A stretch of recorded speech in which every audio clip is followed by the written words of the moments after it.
Do you feel it? That tight heat in your chest when someone mocks you, when things don't go your way, when life doesn't listen.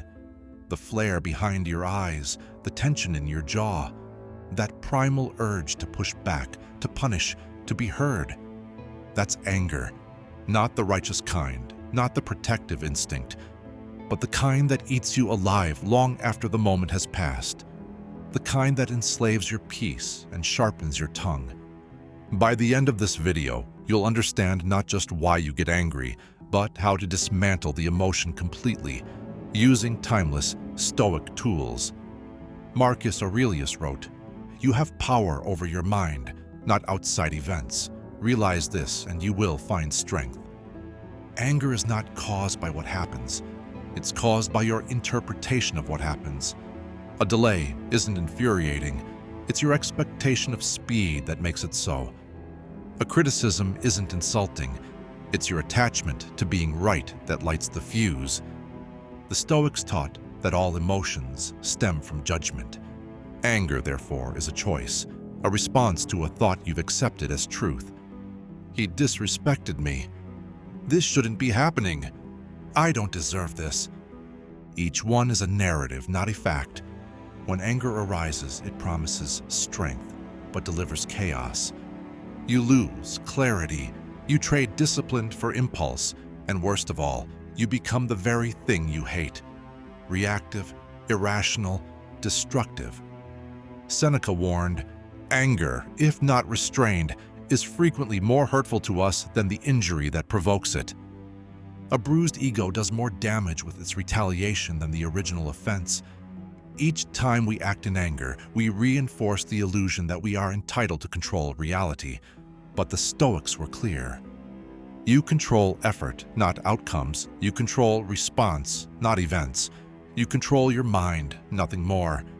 A man is driving home from a long day, exhausted, hungry. He just wants peace. Suddenly, another car swerves into his lane, cutting him off. His blood surges. He slams the horn, yells, curses, feels righteous. For the next hour, he stews in that moment, replaying it, imagining confrontations. His whole evening is ruined. Later that night, he learns that the other driver was rushing to get his daughter to the hospital. She couldn't breathe. He never saw him. He never meant harm. The anger, pointless. The judgment, wrong. The suffering, self-inflicted. This is what the Stoics call assent, agreeing too quickly with a first impression. Epictetus taught us, it's not things that disturb us, but our opinions about them. How many of your reactions are based on stories you never confirmed? The next time anger grips you, ask yourself one question. Is this within my control? If yes, act with calm reason. Fix it. If no, release it. That single filter is the blade that cuts through chaos.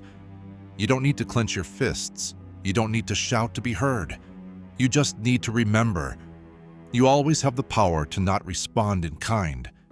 This is not passivity, it's mastery. It's strength without noise. Imagine your mind as a garden. Anger is like fire. It scorches everything, not just the weeds, but the flowers too. Your joy, your clarity, your creativity, all torched by that single flare. Every time you indulge in rage, you're burning your own sanctuary. But when you stop feeding that fire, when you hold it in open palms instead of clenched fists, it dies.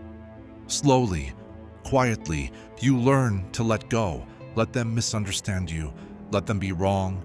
Let life be imperfect. And you, stay calm. The Stoics practiced a powerful exercise called premeditatio malorum, the premeditation of evils. Each morning they imagined what could go wrong. Today I may be insulted. I may face betrayal, delay, injustice, rudeness. Not to become pessimistic, but to become unshakable. Because when you've already accepted the storm, it cannot ruin your peace. So when it comes, you're ready.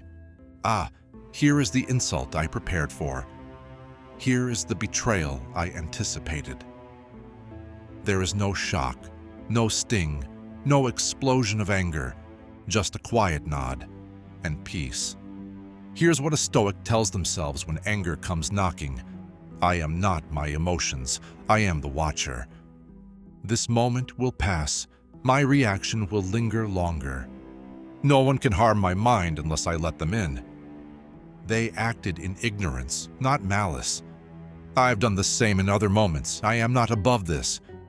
This inner dialogue is not weakness, it's courage.